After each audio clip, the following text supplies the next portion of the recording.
The Legend of Jigong Chapter 10. Okay, so picture the scene. It is deep night. The air is heavy, absolutely thick with the smell of burning incense.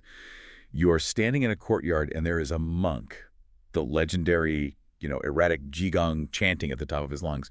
He is calling out to Weituo, the great guardian deity of monasteries. He yells, "Weituo, if you don't arrive now, when will you?" It feels like the beginning of a massive mystical ritual. You are waiting for the sky to crack open, maybe a bolt of lightning or a golden figure descending on a cloud. It absolutely sets you up for high fantasy. It's the classic summoning the gods trope. You're ready for the special effects budget to kick in. Exactly. But then, from the roof, a voice just shouts back, "My spirit is here." And it's not a god, it's just a guy. A human. A human in a black jumpsuit. And just like that, the tension snaps, and you realize the book is practically laughing at you for taking it so seriously. That moment is the perfect entry point for what we are covering today. Chapter 10 of the classic novel The Adventures of Jigong, or Jigong Kwanswan. And honestly, that bait-and-switch setting up a mystical ritual and delivering a guy on a roof, it captures the entire spirit of this book. It really does. It is this constant, dizzying toggle between high-stakes heroism and absolute domestic farce. It feels incredibly modern, doesn't it? Like the author is winking at us. Oh, absolutely. The text actually breaks the fourth wall right after that scene. The author steps in and explicitly tells the reader, do not be mistaken, this is not a story about summoning ghosts or spirits. Wow. He even brags about his narrative techniques, calling them things like surprise pen or hidden pen. It's very meta. He's essentially saying, I'm going to show you how a story is built while I'm telling it. That fake god on the roof. His name is Zhao Bin. Imagine for a moment, you are a precision instrument. You're designed for one thing. You've got the pedigree. Your father was a legend. You've got the skills. You can leap over walls. You can catch arrows, the whole 9 yards. You are basically a human weapon. Right. But then you have to get a regular job, let's say, selling fruit. And it turns out you are not just bad at it. You are catastrophically, embarrassingly bad. It's a classic fish out of water story, but, with wuxia action and ancient Chinese social dynamics all mixed in. Exactly. And usually that character just finds a war to fight so they can look cool again. Yeah. They don't spend chapters failing at retail. But the story we're looking at today, it really doesn't let him off the hook that easily. And it's a fantastic text because it lives in this wonderful space between slapstick comedy and really serious martial arts action. It's not afraid to make its heroes look a little ridiculous. We're focusing on one hero in particular, Zhao Bin. Who might be one of the most relatable failures in all of literature, I think. He really is. Like a rejected son to a failed businessman. Then to a fake god in a con artist scheme, and finally to a vigilante with a very specific and kind of humiliating weapon. So we will definitely get to that. But before the humiliation, we have to talk about the pedigree. Because in these stories, lineage is everything. It really is. And Zhao Bin comes from serious stock. His father was Zhao Qiushu. And in the world of the Zhenghu, that's, the community of martial artists and outlaws, he was a heavy hitter. His nickname was the One-Wheel Bright Moon. One-Wheel Bright Moon. That sounds singular, like he was the solitary light in the dark. It suggests a level of skill that was just peerless. He was the chief bodyguard for the 5 routes, east, west, north, south, central.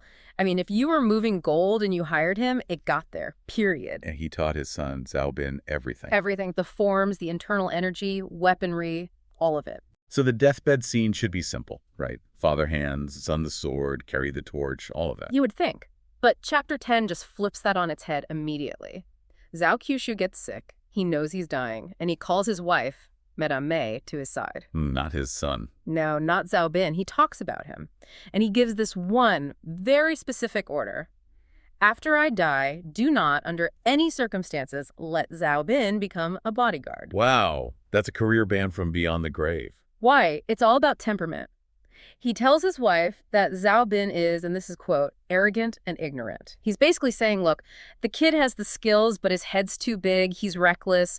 If he tries to do my job, which needs diplomacy, not just fighting, he'll ruin the family name. That's harsh. It's not, I want him to be safe. It's, I don't want him to embarrass me. Exactly. It puts this incredible psychological weight on Zhao Bin. The text says he's innocent and romantic, but also muddled. He's a cannon without a guidance system. All the hardware of a hero, none of the software. That's it. So the father dies, the one-wheel bright moon sets, and now you have this young guy with a chip on his shoulder and no job prospects. I'm guessing he doesn't go to business school. No, he drifts. And without a strong father figure, he finds, let's call them alternative mentors.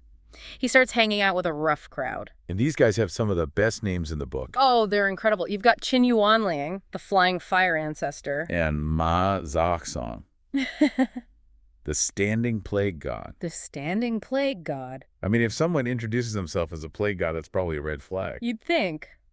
But these guys are smart. They're part of the Green Forest, which is the classic term for bandits. But they don't sell it to Zhao Bin as crime. They sell it as justice. Exactly. They tell him, we steal from the rich to help the poor, we kill corrupt officials. And for a guy like Zhao Bin, who's arrogant and romantic, It's total catnip. It's a shortcut to being a hero. he buys it completely. They recruit him. They even give him a little signing bonus, a bundle with a set of night walking clothes. Your standard issue stealth gear. Right. The black suit, soft boots, the whole ninja getup. But he forgot about one person, his mom. Madame May. How does she feel about this standing plague god? She finds the bundle, she sees the ninja suit, and she just loses it. I mean, she was married to the one-wheel bright moon. She knows exactly what those clothes mean. She basically says, your father protected people and you want to be a thief. So what does she do? She goes nuclear. The text compares her to the mother of Mencius. Who is, for anyone who doesn't know, basically the gold standard of ancient Chinese parenting, right? The absolute gold standard. The story goes she moved 3 times just to find the right environment for her son. It's a huge cultural archetype. So Madame May pulls a Meng Mu. A total Meng Mu. She realizes that as long as they stay in town, her son is going to be corrupted. So she sells the house, she sells their land, she packs up all their money and forces Zhao Bin to move with her to the capital Linen. She just uproots their entire life to break up his friend group. That's commitment. She hits the hard reset button. They rent a house on Blue Bamboo Lane. So now Zhao Bin is totally isolated. No dad, no bandit friends, just him and his mom in a huge city. And this is where reality bites. You need an income. Right.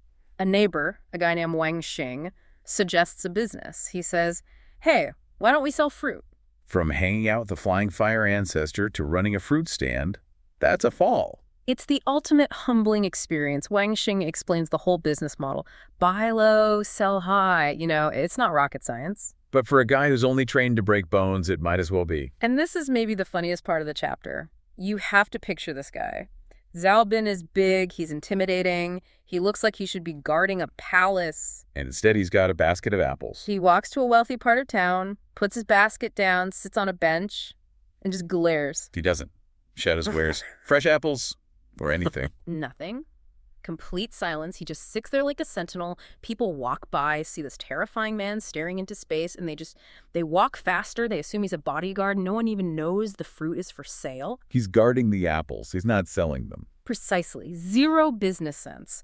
Until he catches the eye of this one guy, a wealthy military scholar named Zheng Zheng, who has his own cool nickname. Oh, of course he does. The Iron Face Heavenly King. Okay, so the customers and the villains all shop at the same nickname store.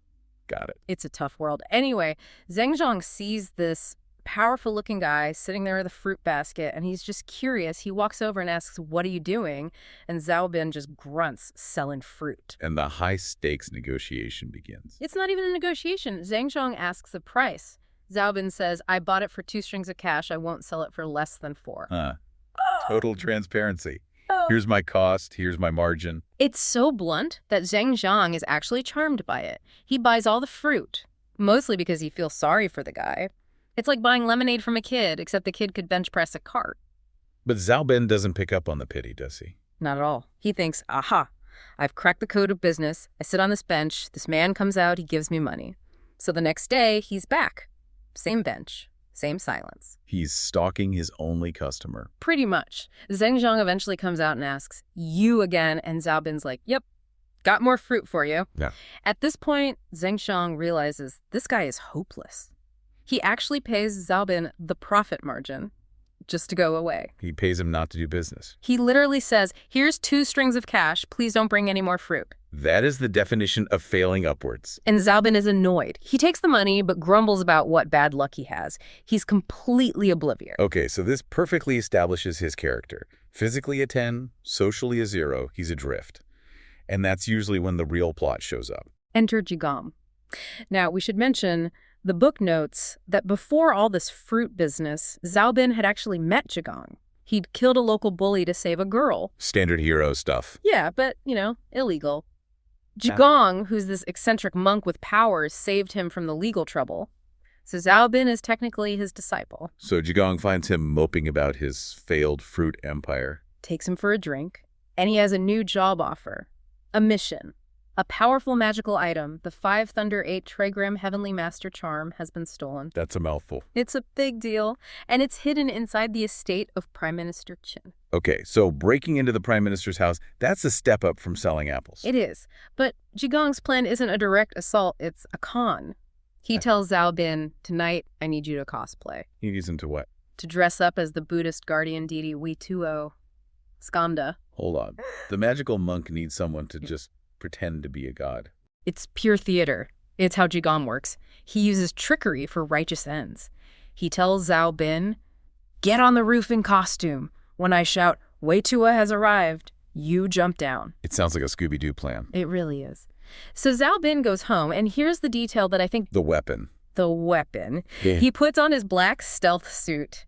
He's about to break into the most heavily guarded compound in the country. He needs a weapon, but he's a broke ex-fruit seller living with his mom. He doesn't have an ancestral sword hanging on the wall. No. He goes into the kitchen, and he grabs the vegetable knife. A kitchen cleaver. A salad chopper. That's what he's taking into this fight. It just grounds the whole story. He's not a shining knight. He's a desperate guy with a kitchen utensil. Does the god impersonation work? Flawlessly. Jigong shouts. Zhao Bin leaps down. The crowd goes wild. They think he's the real deal. Then Jigong, in front of everyone, gives the god his orders. Go to the Prime Minister's garden and get the charm. That's smart. He creates public witnesses. Exactly. So Zhao Bin leaps away. Over the rooftops, he gets to the Prime Minister's estate, which is massive. Pavilions, gardens. He's creeping through the shadows with his vegetable knife. And he probably gets lost. Of course he does. He's wandering around until he spots a secluded courtyard with a light on, and being nosy, he decides to peek inside. The classic Wuxia move. Lick the paper window to make a peephole. You got it. He looks in, and what he sees changes the entire tone of the story. The comedy just stops cold. What's happening in the room? There are 2 men, an old man in a silk robe and a younger guy who is described as a hero with a capital H. He looks the part hero's hat, sword on the wall. He looks like everything Zhao Bin wants to be. And what are they doing? It's a business deal. The old man pushes 2 stacks of silver across the table and says, I've supported you for a long time. Now I need you to kill someone for me. I'll give you another 100 taels, and I'll make sure the law looks the other way. It's a hit. The hero is an assassin for hire. And he doesn't even blink. He takes the silver, grabs the sword off the wall, and says, don't worry, a head will be here shortly. That contrast is incredible. Mm-hmm. Outside, you have the fake god with a kitchen knife on a noble mission for free. And inside you have the real warrior with a proper sword selling murder for cash. It completely deconstructs that heroic image. So the assassin leaves. What does Zhao Bin do? He follows him. He needs to see who the target is. He tails the guy to another courtyard where a young scholar is up late reading by candlelight. The victim. The assassin kicks the door in, slams the sword on the table, and starts toying with the scholar. He says, tell me who you are before I kill you. And Zhao Bin is watching all of this unfold. The text says his lungs were about to explode with rage. He's not thinking about the stolen charm anymore. He's not thinking about Jigong. The moral compass just snaps into place. He grips that vegetable knife and gets ready to burst through the window. And then what happens? And then the chapter ends. No. You're kidding me. A cliffhanger. It's the classic oral storytelling style. If you want to know what happens next, tune in tomorrow. That is just cruel. Yeah. But what an image to end on.